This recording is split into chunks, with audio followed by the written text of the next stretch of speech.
See over yonder, my friend Sancho Panza. 30 huge giants? I intend to battle with them and slay them. The removal of so foul a brood from off the face of the earth is a service that God will bless.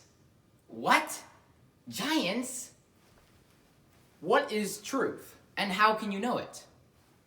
In the classic novel Don Quixote de la Mancha by Miguel de Cervantes, two men seek the same adventure but follow different paths of truth. Alonso Quijano, an aging gentleman deluded by novels of magic and chivalry, dons his rusty armor and becomes the valiant knight Don Quixote. Accompanying him on his quest for truth is a pot-bellied peasant, his loyal squire, Sancho Panza. While Don Quixote lives out his personal belief of life as it should be, Sancho states the reality of life as it is. Don Quixote by Miguel de Cervantes. What giants? Those giants over there, Sancho, with long arms, some of them 2 leagues in length.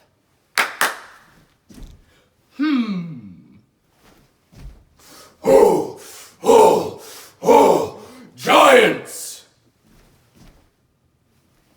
Those over there are not giants, but windmills. And those which seem to be their arms are their sails. Huh?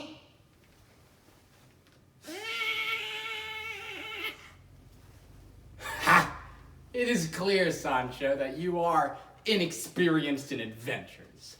Those are giants. And if you are afraid, turn to one side and pray, whilst I enter into fierce and unequal battle with them. Hiya! Uttering those words, he clapped spurs without heeding my cries. You are not going to attack giants, but windmills. Those are giants. He neither heard my shouts, nor noticed what they were. Instead, he rushed on, shouting in a loud voice, Fly not, vile giant! One night alone attacks you! At that instant, a slight breeze arose, and the great sails began to move.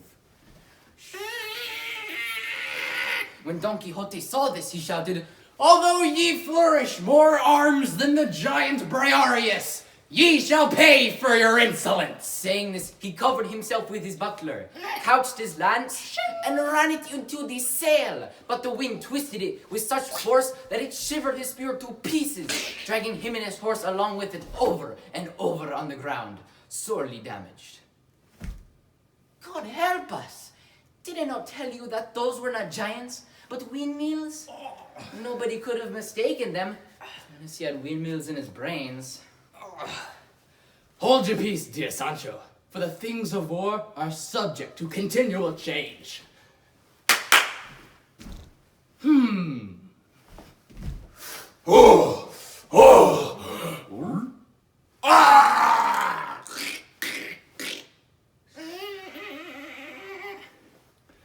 I am convinced that the magician, Freston, has changed those giants into windmills to deprive me of the glory of victory.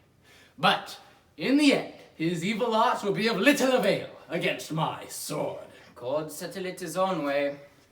Such was the conversation of master and squire as we rode on, when suddenly... Whoa!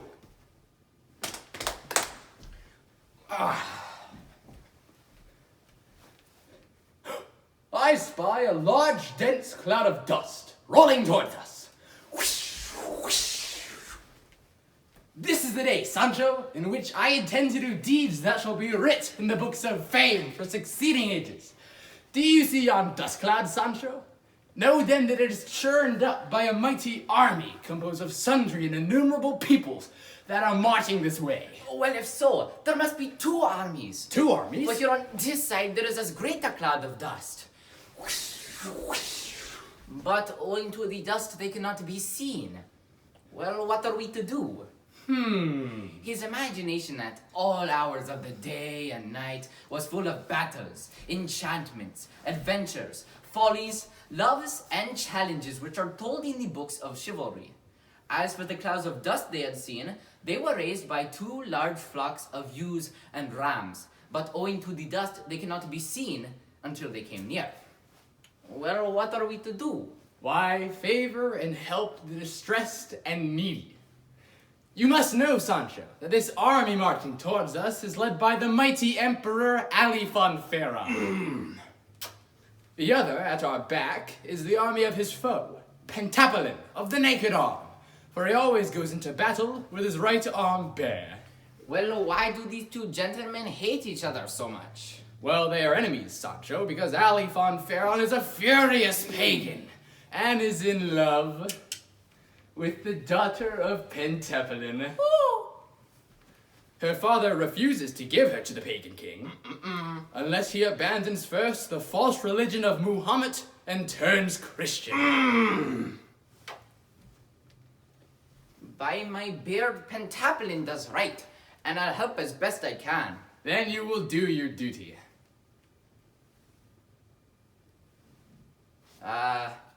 Master, I'll commend to the devil any man you mentioned who appears here. At least I cannot see them. Perhaps all might be enchantment. Ooh. Why do you say that, Sancho? Do you not hear the neighing of the horses, the blaring of the trumpets, the rattling of the drums?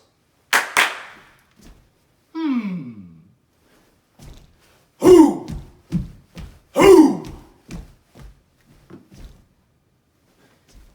I hear nothing but the bleating of sheep. Huh?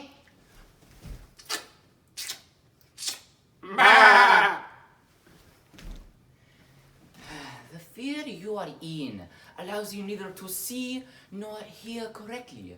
For one of the effects of fear is to disturb the senses and make things seem different from what they are.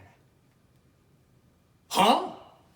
If you are so afraid, Sancho, stand to one side and leave me to myself, for I alone am sufficient to give victory to the side which I shall assist. Hiya! Come back, master, come back. I swear that those are only sheep. Woe to the father who begot me. What madness is this? Look, there is neither giant, nor knight, nor arms, nor shield. Sinner that I am, what are you doing? Oh, you knights who fight beneath the banners of the valiant Emperor Pentapolin, follow me!